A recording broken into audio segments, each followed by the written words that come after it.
ang kabigin-bigin ng Pangulo, sinabi nga ni Yusek Claire kanina, mabilisang aksyon. Yan yun ang ginagawa namin, no?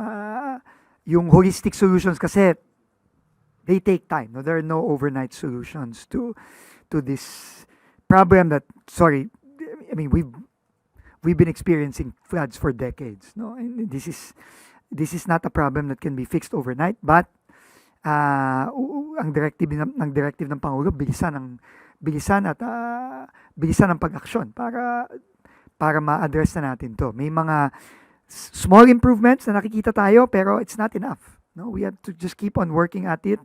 We have to keep on fast-tracking the projects. Importante lang, tama yung proyekto. And sisigundahan ko lang ulit, no? Pagpasok ko sa DPWH, ang sabi ng Pangulo, kailangan coordinated tayo ng tama sa mga LGU natin. No? Kasi alam nyo naman, yung isa sa mga paulit-ulit na reklamo ng mga LGUs natin, itong mga nakaraang taon, lalo na sa flood mitigation projects, hindi kino-coordinate sa kanila. In most cases, like Quezon City, sinasabi ni Mayor Joy at that time, hindi nga niya alam na may mga flood control projects para sa mga area niya. So ngayon, lahat ng flood control efforts natin is coordinated with all the LGUs.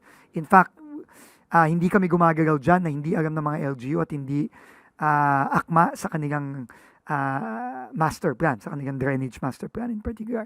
And even the projects that are proposed in the 2027 budget all require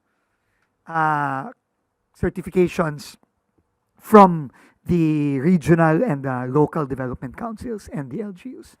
Wala kaming ipapasok na project dito na hindi coordinated at hindi hindi alam ng LGU at hindi kiniklear ng mga LGU. So we just have to keep on working. That's the President's directive. Fast action, tuloy-tuloy ang trabaho and coordination sa ating mga LGUs.